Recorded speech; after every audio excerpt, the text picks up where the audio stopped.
नमस्कार. आपण बघतो बाह्य प्राणायाम. तर बाह्य प्राणायाम करताना सावधानी हीच गरोदरबाईने नाही, पिरियडवाल्यांनी नाही. ऑपरेशन करून कमीत कमी 3 महिने 6 महिन्यापर्यंत करायचं नाही आणि पोट खाली असावं. ज्यांना हार्टचा बीपीचा प्रॉब्लेम आहे त्यांनी कुंभकाची वेळ हळूहळू वाढवत जायची आहे. बिलकुल घाई करायची नाही. तुम्हाला फायदा हवा आहे पण तोटा कुठल्याही प्रकारचं नुकसान न भोगता. त्यामुळे आपण नुकसानीच्या बाजूला आधी त्रास होईल, जास्त कुठेतरी नुकसान होईल हा प्रकार होऊ द्यायचा नाही. ह्याचे फायदे काय? आपण जनरली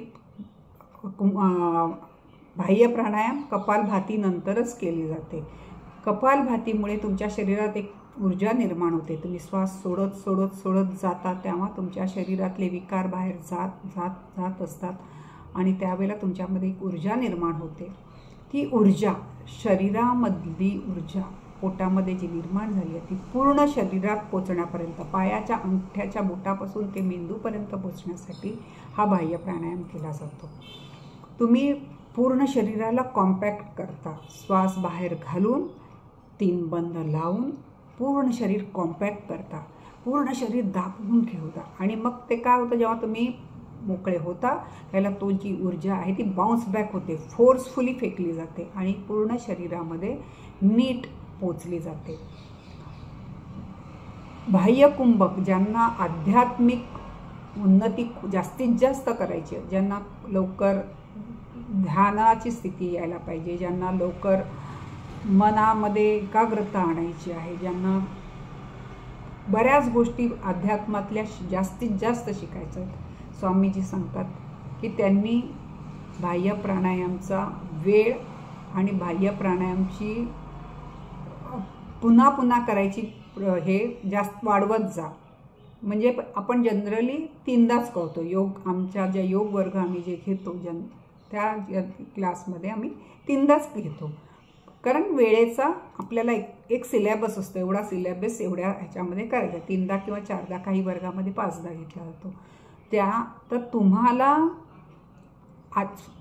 स्वतःला वाटतंय की मला माझी आध्यात्मिक उन्नती केली पाहिजे, प्रगती केली पाहिजे, मला अध्यात्मामध्ये खूप ओढ आहे, मला त्या बाजूला ती विद्या शिकायची आहे, त्यावेळेला तुम्ही बाह्य प्राणायामावर जास्त भर द्यायचा आहे.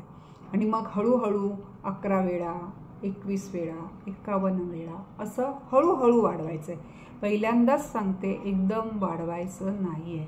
एक 8 दिवस तुम्ही 2 सेकंदाचा 3दा, नंतर हळूहळू 3 सेकंदाचा 5दा असं वाढवत 51 पर्यंत जा.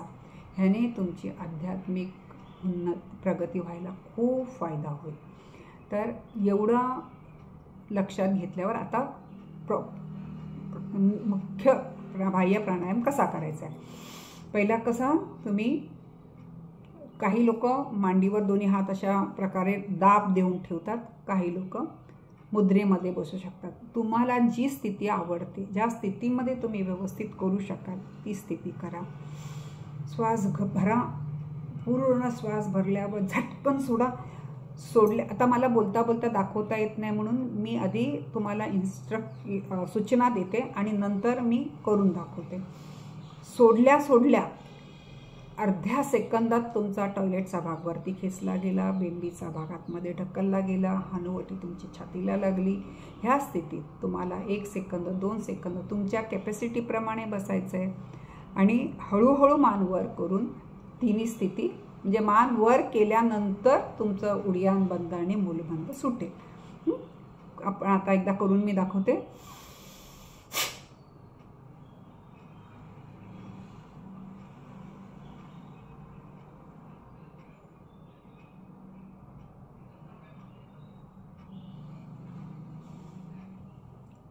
मी जेव्हा मान खालून वर आणते, मला श्वास घ्यायची तडफड व्हायला पाहिजे. जर मी चुकून तिथे श्वास भरत नसेल, सोडत असेल, ह्याचा अर्थ माझे बंध बरोबर लागलेले नाही. मी मधल्या काळामध्ये कुंभक केलेला नाही, मी श्वास भरत होते. तर हा तुम्हाला स्वतःवर ही गोष्ट लक्षात ठेवायची आहे. जेव्हा तुम्ही तिन्ही बंद लावलेले आहेत आणि जेव्हा तुम्ही जालंधर बंद उघडताना जर तुम्हाला श्वास घ्यायची तडफड नसेल तर तुमचं कुंभक लागलेलं नाही. हे स्वतः तुम्ही मोजायचं आहे. आता ह्या ज्या परिस्थितीमध्ये मी करून दाखवत आहे त्याच्यामध्ये मला बरोबर सेटिंग येत नसल्यामुळे मी तुम्हाला पोटाचा भाग वगैरे दाखवू शकत नाही. पण तसा पण मूलबंध कोणीच कोणाचा दाखवू शकत नाही, तो ज्याचा त्यानेच अनुभव घ्यायचा असतो. उडियान बंद दाखवू शकतो, पोटाचा भाग पूर्ण आतमध्ये असतो, आणि जालंधर बंद. आपण माझं ऐकून घेता याबद्दल मी आपली खूप आभारी आहे.